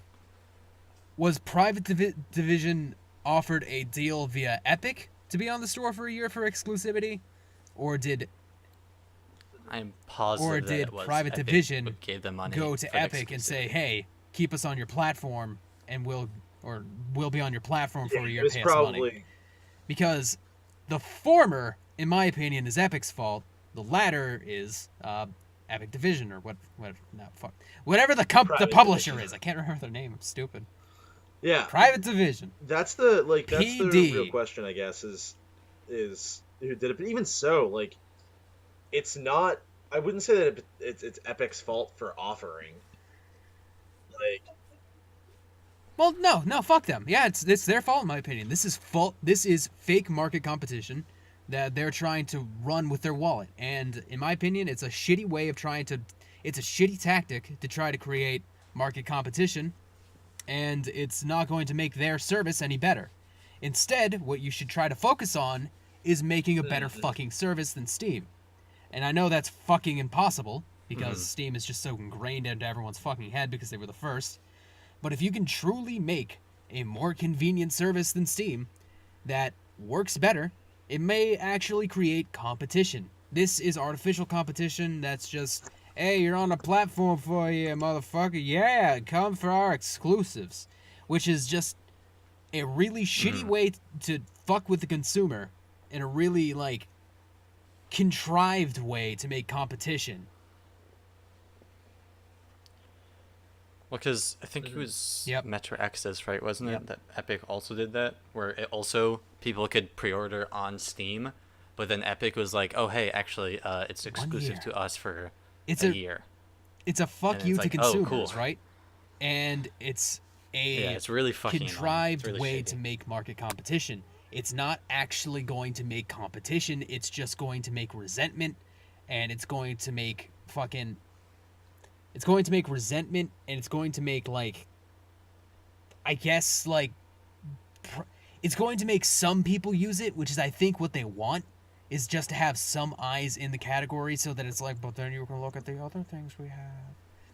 It's a shitty tactic, and I dislike it. It's bending your arm backwards, and it's I fucking agree. awful. yeah, that's fair. Microsoft does that too, though. But specifically with taking something that is already Oh, yeah, promised no, on that's- another that's- service. A lot worse. Microsoft, like, just having an exclusive, even if it's on, like, PC and it's just exclusive to your store, that's a dick move, and I dislike it. And it's like, yeah, fuck Origins, fuck the Microsoft. What's it even called? Microsoft Game Store, not Windows Live. It used to be that. But I mean, fuck those services. I don't like them. They're bad. They're usually attempts at fucking just looking at what your computer does. They're intrusive spyware half the time. Fuck them. I dislike them. That's whatever. I don't need those games. I may have been interested in the first place, but usually they'll find that their market tactics are shit, and it usually fails them anyway. Sure, it's shitty, but I can deal with it. The idea of being promised on another platform and then being ripped away is way more dickish. Yeah. Yeah, no, I get that. That I agree with you there. All right, case in point, and to sum everything up, I want to attack the frogs. That's So that's the end of that. Oh, Vampire the Masquerade Bloodlines 2 got announced. Oh. Yeah, Yeah. that's really cool. Oh, that's cool. I'll wait and see. I'm really skeptical. I don't even care. I'm just going to wait a long time, and then I'll see. Then you're going to wait an extra year because it's going to end up being exclusive on Epic. Coming Games out for one year. 2020, more like 2021 for me. Yeah. Other than that, though,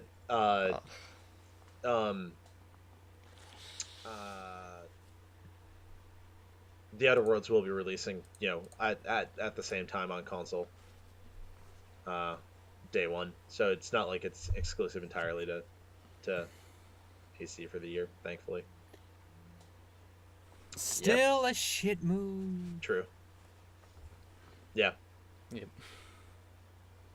I did see that somebody already modded Did they? Sekiro Shadows Die Twice.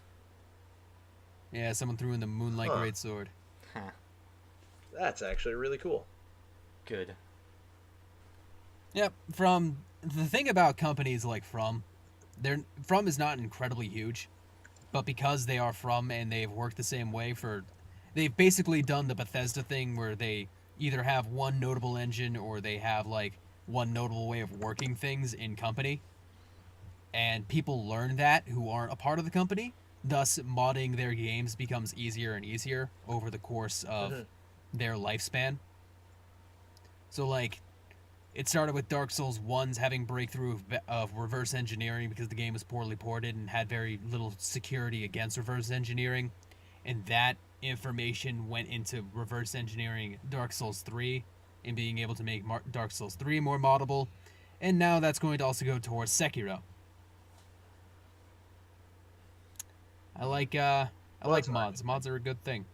Hopefully Dark Souls 3 gets some good mods soon. I know I don't know if event data has been touched yet, but I think it might be. I mean, Dark Souls 3 has that, that was JoJo mod. Zuli the They have Witch. stands. That also came from metatables on Dark Souls 2 with projectiles. Where did you find a mod for I it? think that was Zuli. Which one? For Sekiro. That I just saw on Twitter. So I don't know if I can fucking find it for you now because it's still so early in the lifespan. This might have just been a guy who I followed being like, "Hey, I put the Moonlight Greatsword in." There was a really cool there was a like prosthetic design challenge that you could make in I think the one that won was actually designed for the prosthetic arm Moonlight Greatsword. That was really cool. All right. I heard it was a design for the prosthetic arm. That was really cool. Yeah, for the challenge. Yeah, here. All right. No. I hope it's cool. I like how you got prosthetics. Apparently, that's all of a sudden a topic in 2 games that have released recently together, close by. Ah, yes. Devil May Cry 5. Everybody be losing their fucking hands recently. We just need a third game. Well, actually, lose technically, another hand. And spoilers for Devil May Cry 5, guys. But that's more about losing your arm and then getting your arm back. You can't tell me Sekiro doesn't end with getting your arm back yet, motherfucker. You haven't beat it. If I get my arm back at the end of this game, The dragon rot conglomerates onto your fucking stub and becomes the dragon rot prosthetic. That would be Works like a fucking devil radical, breaker. Actually, It'd be really dumb, but it's just my most shit out idea. but yeah, I don't know. I really like Sekiro so far. I'm about, God, 10, 11, 12, 1, 2, 3. Let's say 7 hours into the game, approximately. I haven't hit anything that was too much of a snag yet, but it is fucking hard. Kai, why haven't you been playing Sekiro, or have you? I have played a little bit. I played like 2 hours last night, and then I got really tired and went to bed. And then, It's so really I haven't good played game. a whole lot, but I'm really enjoying it. It's a lot of fun. Like, Yeah. I like the combat a lot. It's a lot of fun. I like the like mhm. the graphics are really nice. Yeah. The setting is really cool. I really like. I I like it a cannot lot. stress enough how much I enjoy Really it. good game. No, it really takes the formula, and it really Yeah. does like improve on what was already there, while being like a very different game. Yeah. Yeah. I mean, it also just changes. It has. Yeah, it has very similar. Like the very base, you can tell is like kind of came from the Souls, but branches in such big ways that That's just how it's also companies kind of very have to different. make things at times, where you get familiarity on how they do things, and Well, that still bleeds I don't into know. their other titles. What I've seen from it so far, and the best thing that I can Mhm. kind of describe the gameplay, is that it takes the core idea of defensive combat from the Dark Souls series with the hyper aggression that you want to have in like Bloodborne. So what you get instead is this incredible hyper aggressive defense system that keeps you in combat and makes it so that you want to be getting attacked nonstop. But it rewards you more for sitting there and perfect parrying than dodging the blow. So far I have had a ton of fun. I'm trying to think of the bosses that I fought, and I think I've only actually fought one boss so far. So Matt, you haven't played it yet, have you? Bosses, I don't think. Okay. So to kind of detail my Nope. my I don't know my first couple hours with the game, you start off, you don't have the prosthetic. You go to an area. You get the prince, right? And you escape the castle with the prince. And I really do like. There's something about this game being a lot more plot heavy and plot relevant that really does kind of break the molds. So it does feel like a very different game. And your first encounter is a boss fight against this guy that's posed as he seems like he's probably going to be one of the later bosses. I don't think he's going to be the final boss, but he's definitely going to be like in the final four.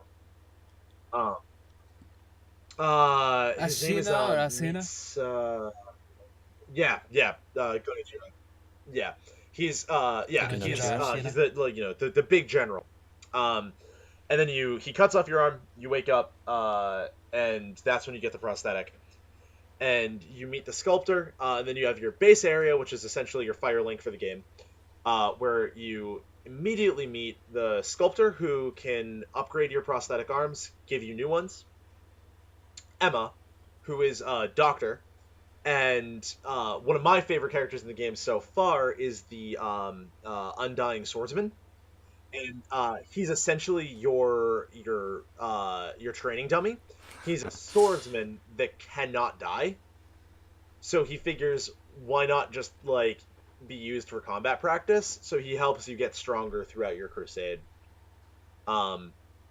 you go through, and one of the big things is all of the enemies, have that like Bloodborne level of aggression where they're all constantly attacking, um, and you want to break their block, um, and it's so satisfying going through and killing all of these enemies, and it's really cool when you get a unique enemy that you meet and you have no idea what the timing on these blocks are, what attacks can actually be blocked and which ones can't. And even when the game tells you, oh, this attack can't necessarily be blocked, there are sometimes that there's an exception to that you totally can block the attack anyways. I found that the controls are really solid for the most part. There are a couple things that I'm not too keen on, that I feel like could be a little bit better. A lot of the grab stuff. So if you want to grab a ledge, you have to press X, to jump, and then press square to grab. But it's not the most responsive thing in the world. I've had a couple instances where it didn't grab what I wanted it to grab, despite it being a perfect lineup and everything, which was just kind of frustrating. But the game is really really good at telling you where you can and can't do that. The grappling hook is really solid. There are a couple instances where it's not too great, but I went through the game and there's a ton of mini bosses. The mini bosses, the general formula is you'll go through an area, then you'll find a mini boss in that area that you don't necessarily have to fight. Some of them are required, but I went up and I faced a bunch of these, and I thought that I was always kind of weirded out because I was like, is this boss? Is this like an actual boss fight or not? And it wasn't until a little bit into the game you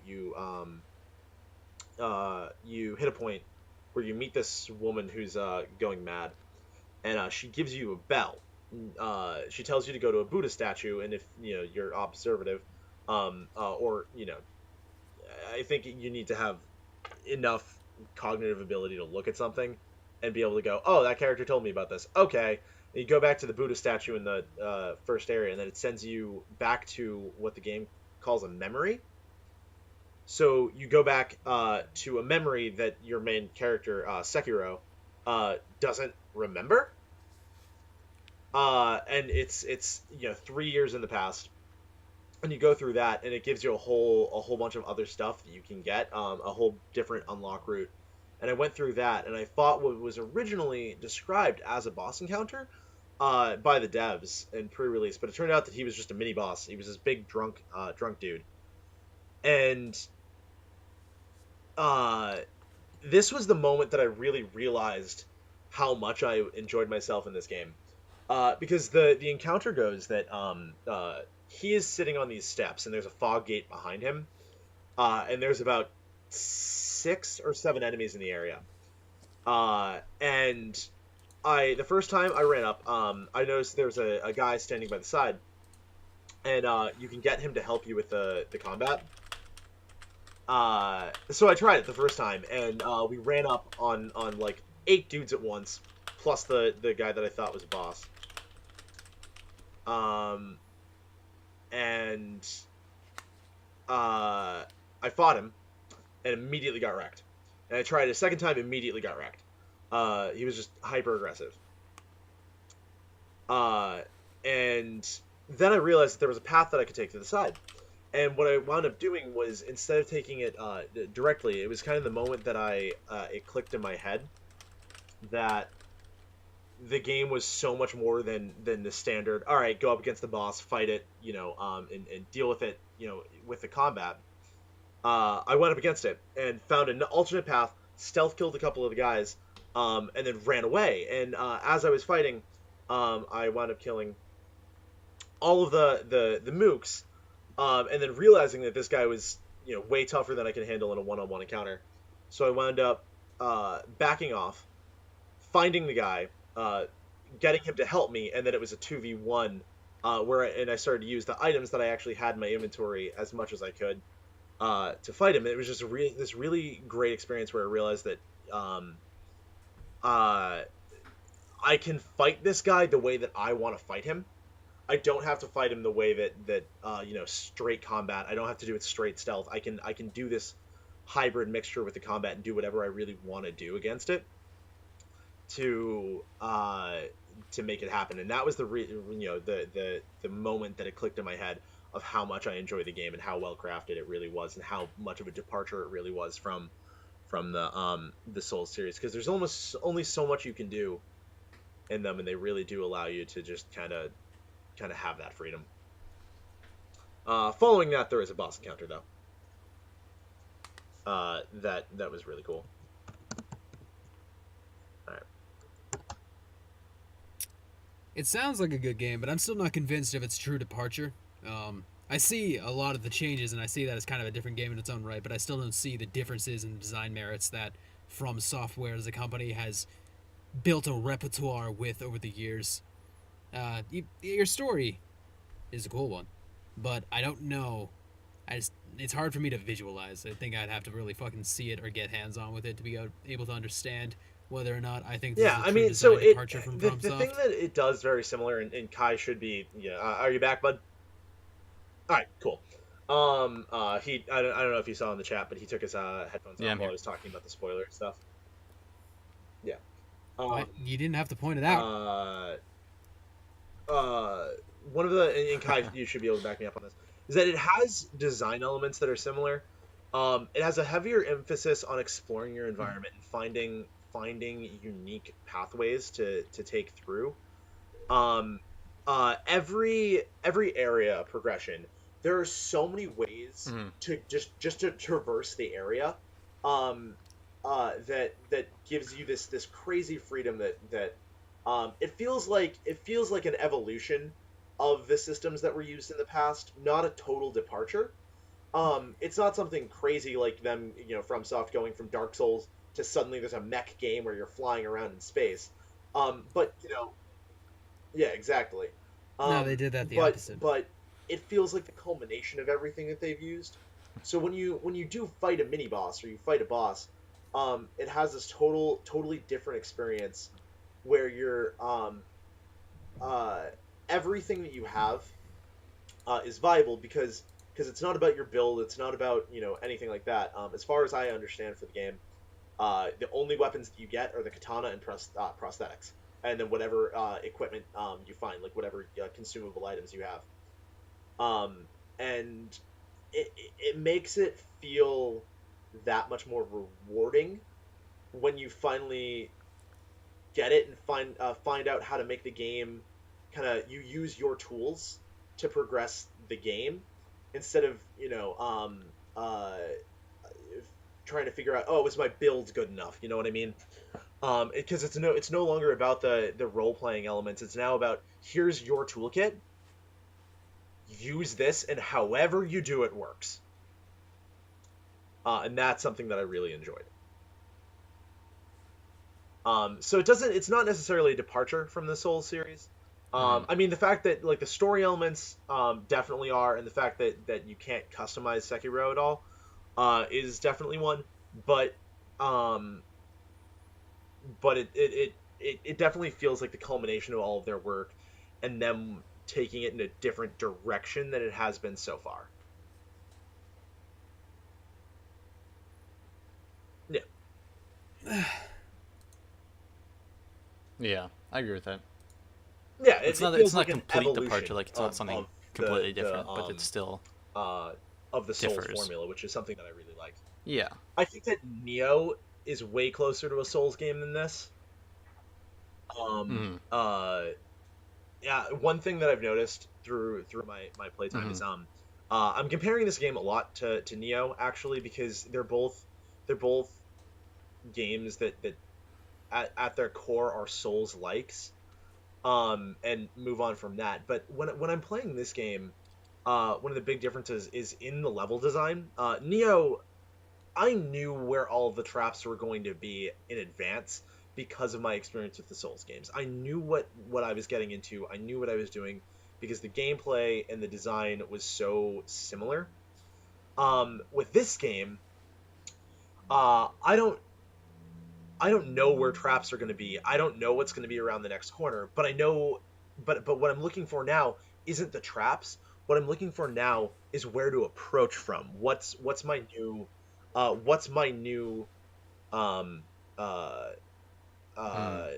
what's my new path? Because the game offers so many. There's an area that I relatively recently went through, and I'm not going to give any spoilers. But from the very beginning of me seeing this path, I saw that there were 4 different ways that I could approach the next area. And some of them were very much intended by the game. Oh, there's a path over here. There's a path over here. Um, or I could use my grappling hook to get up to a higher area, then use my double jump to like get on top of this other thing, and then use my jump to get on top of this other thing. And then I got up there, and I realized that this area offered me a totally different perspective on where I was, and using that creativity to kind of move out of the way is something that I didn't ever really feel in the Souls games of the Souls games or Bloodborne. Um, is something that I never really felt that I was using the environment to my advantage, or that I had the ability to go make my own path through it. That um that this game does. It feels a lot less like you're building your character path to go through the game's areas. It feels like you're building your own path with the character that with your toolkit, which is just, I don't know. It's something that feels very different while I'm playing it. And I'm still going through those knee-jerk reactions where there are some moments that my experience with the Souls games are actively hampering me in moments, because I'm like, oh shit, better dodge this attack. But then I realize, no, I shouldn't have dodged. I should have like parried and went in instead. Um, because it's just one of those things that it's so instinctual if you've played Souls games, and that's something that I'm really trying to like break myself of, even 7 hours into the game. Um, but I'm absolutely adoring it, and I really like the cast of this game so far.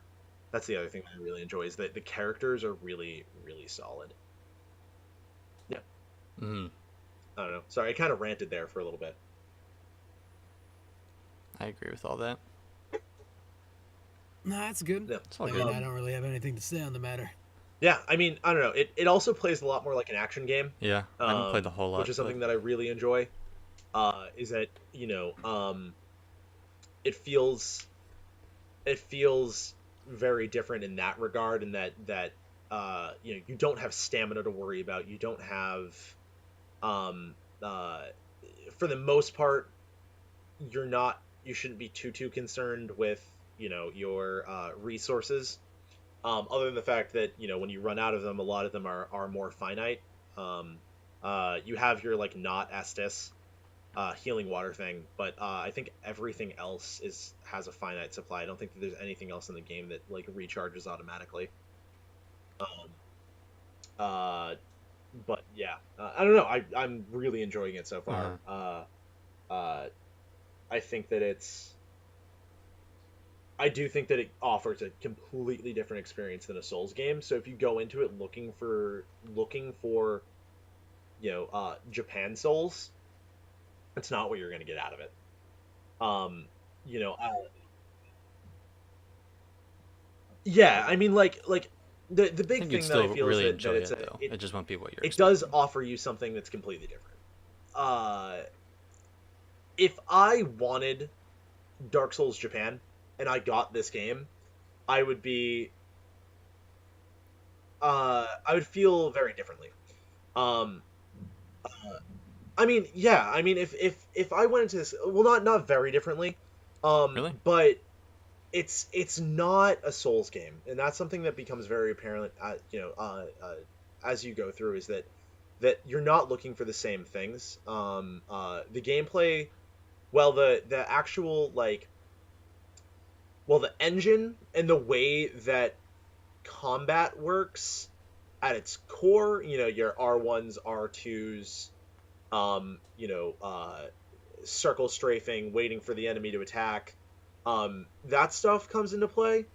Uh, it's just like it's a completely different experience than I've ever gotten with a Souls game, and I've beaten all of them multiple, many times. Um, and if I wanted that, I would play Neo instead. Yeah. Um,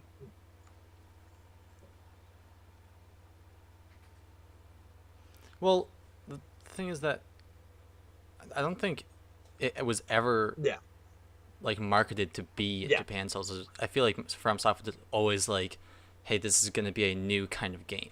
So if you went in expecting Japan I mean, you're Souls, definitely then I you're think definitely right. that's Yeah, I mean, your I own didn't fault go into it at thinking point. that it was. I followed this game religiously since Because it wasn't since marketed it came out, that way. or since it was announced.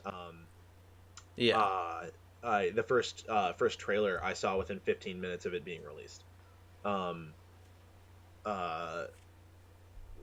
my knowledge. But a lot of people, and I've been an active member of the forums, of some of the forums, over the last 24 hours, and a lot of people are jumping into this as a Souls game and then getting really upset with it because it's not, and almost like very few of my skills in the Souls games have translated to this in a beneficial manner.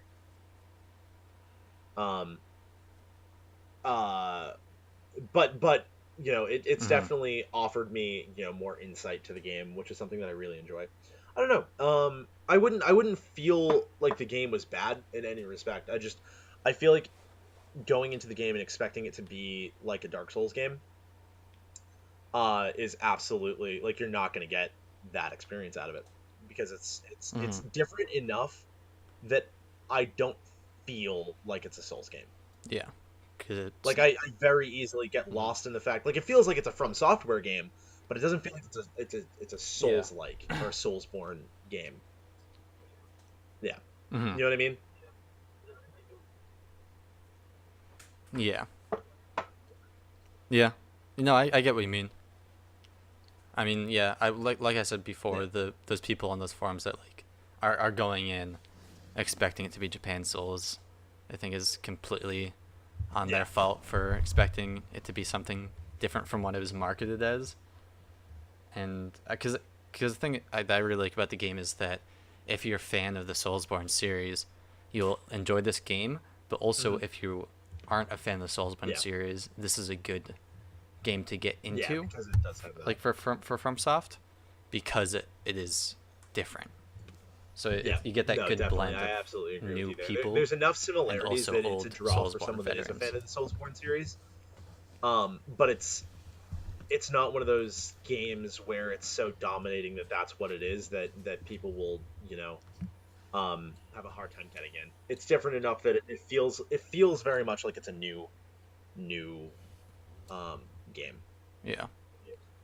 You go into I mean, when you started Dark Souls 3, you knew exactly what you were getting into. I agree. You knew exactly what you were playing. All of those old instincts from Dark Souls 1 or Dark Souls 2 kicked in, and you were ready. Yep. Bloodborne mixed up the pattern a bit because you were like, oh, all right, you took away my block button. Oh no, better shoot this gun instead. But this is like, I don't know. It feels like the culmination of all of their work and their combat systems. And then adding a whole bunch of other things to it, and removing all those extra features that weren't, that made it very RPG like. I don't know. I really like the direction of having like a preset character and having very specific build paths, and this is what you can like. These are the skills that you can get with this and this, and your character doesn't change. You get stronger by progressing, naturally, and it's not one of those things where you can just sit there and grind shit out to get super swole. Yeah. I mean, you can do it, but it would take you so much longer than making actual progress through the game, and that's how you get stronger. I don't know. I really like it. It can be really infuriating, but in a very fair manner. Yeah. The area that I'm in now, I'm essentially trapped between. Well, not trapped. I'm in an area that I know is probably technically too strong for me, and that I'm probably it's an optional area that I don't need to be in right now. But if I want to progress through this area, there are two mini bosses that are both able to take out 95% of my health bar with a single strike. Yeah, it's fucking brutal. But they don't kill me every time. And I've gotten both of them down to like almost death, and then I fucked up because I didn't parry right, or because I didn't dodge right, or I ran out of a resource. And I spent the last like hour and a half that I was playing going at them and going at them and going Mm. at them and learning their moves and getting better at parrying and better and better and better, and then I die every time because I make a dumb mistake or because I don't parry on time. Not because the game fucked me or that they have ridiculous hitboxing or anything, but because I'm Mm. not like because I make the mistake and I. It's more frustrating than the Souls game in that regard, or Souls games in that regard, because I understand if I die due to shitty hitboxing, then I can blame the game. But it's so much more frustrating when you die 20 times because you fucked up every time. Exactly. I can blame the game for that. Or do you like there? Shitty Do you remember hitboxing. those Did enemies you in say Dark Dark Souls Souls 2? 1 that like the hollows in the beginning that would just fucking stun lock you to death? God forbid you got two of them, like, and then they just do the fucking like two Dude, I still hand have... grab of their like broken sword and just Ugh. fucking wail around, and as they're flailing, they damage you 6 times, like 60 times, and you're dead. Like that's it. Uh, yeah.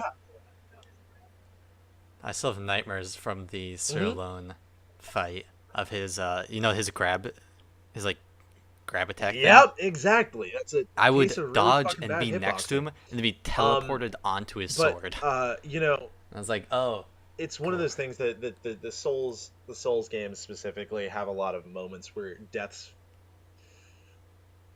Yeah, you could have avoided getting into that position, but once you're in that position, you're fucked.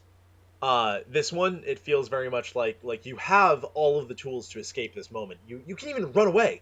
You can totally just escape combat. One of the things that still gets me sometimes is that moment where Mm, I'm about to die and I just grappling hook away and there's nothing that the enemy can do to like further kill me.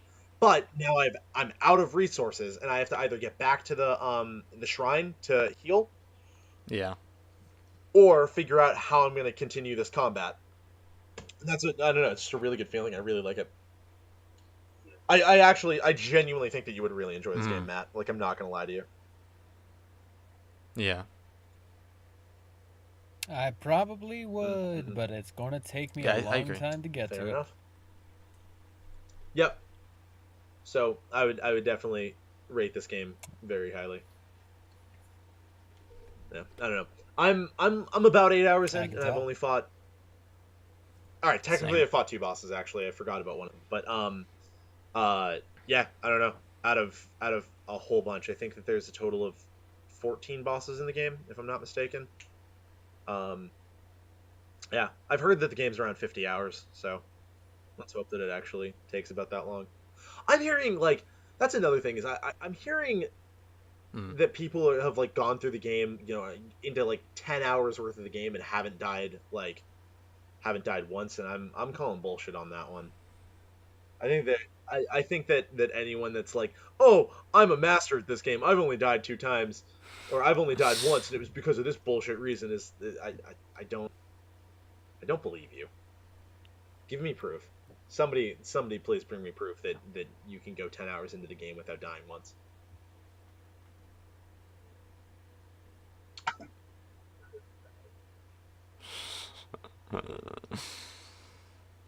Yeah, it's... I Um, don't know. It's Man, Kai, possible, I'd say, I but know that you missed some of it, but extremely rare. when I was talking about one of the encounters, I was saying that Mm. there was a moment for me where it clicked in my head that this totally isn't a Souls game and that I shouldn't approach it with the same mindset of one of all right, boss encounter, go up to it, figure out what order to take these enemies out in, and figure out how to fight this opponent, right? And I used the environment to my advantage. And cheated essentially. I used stealth and deception and items and everything that I could do to take down this opponent in a totally dishonorable way. I used stealth and absolute like running around the map, dodging over his attacks, letting other people take the blows for me. Um, have you had a moment like that yet in the game where you have you know felt that heat of uh that click where you're like, all right, I am a ninja, I'm going to act like it.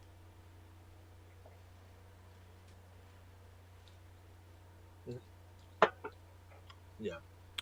I played stealthily straight from the beginning, just because I like to play stealth characters, and Mm-hmm. from what I've seen in the trailers, Yeah. that you had that option, unlike in It's Soulsborne so much stuff. fun. So I immediately was like, "Fuck yeah, stealth kills all day, Um, baby." like you know that have you met the Yeah, the so woman I yet? did like stealth straight from Not the beginning. not So Emma, but the crazy, yeah, the Bell bitch, yeah. That area was so cool because the that's a bitch. really good example of how you have that tower right there, and Yeah. you can grapple up to the tower and get that lay of the land immediately. That was such a great experience for me when I first got up there. It was like, all right, you never get a top-down view like this. Mhm. Like that was still when I was in that like the Souls game mindset, where I was looking at stuff as like, all right, what's the counterpart to this in Souls? How can I do that? And looking down on that battlefield and then seeing where all the enemies were and like being able to strategize what I was going to do made me like that was one of those moments where I realized, oh, this isn't a Souls game. Because you can see almost all of the enemies in the area were right there in front of me, and I could go, all right, there's 1, 2, 3, 4, 5, Yeah. 6, 7 dudes here. How do I want to approach this? What angle do I want to? Do I want to go to the other side of this and not attack them, or do I want to go in? But the game does give you the like experience. So if I weren't was stealthing my way past everything, I'd be fucked.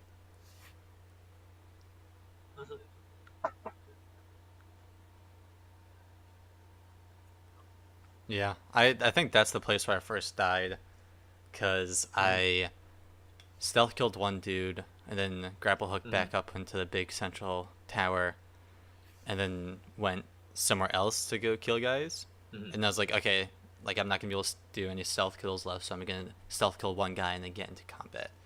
And I killed the stealth killed this dude and started fighting the other guys, and then there was one guy that I missed, and he was ranged fighting, and I kept getting hit from ranged, and then I just got swarmed and fucked. And it's like, okay, I'm gonna have to do this in a really different fucking way I this don't know. time.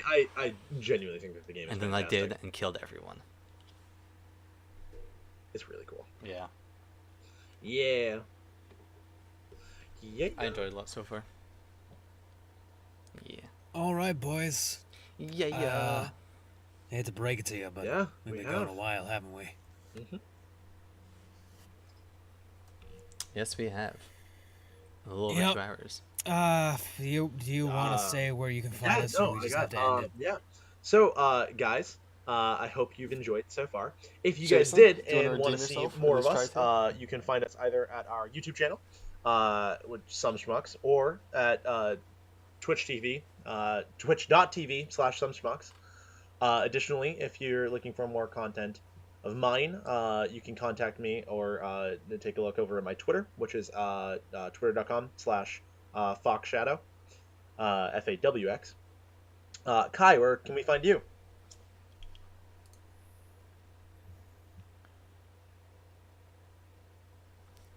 You can find me on Twitter. And if you want any some more delicious _ sales pitches conformist. in my sales voice, you can contact me or the entirety of the podcast at Yeah, excellent. schmucksredactedcast@gmail.com. Yeah, a I little like bit. how you really did I was slip practicing into your it. I sales wanted to voice make sure there. that I got it right this time. Yeah. Go up to 100% the did. mirror. You did good, my dude. Anyways, I'm impressed, Jason. All right. Oh fuck. Fucking Oh moving god. sound Bye phone, guys. we're done. We love you so much. Goodbye. Okay.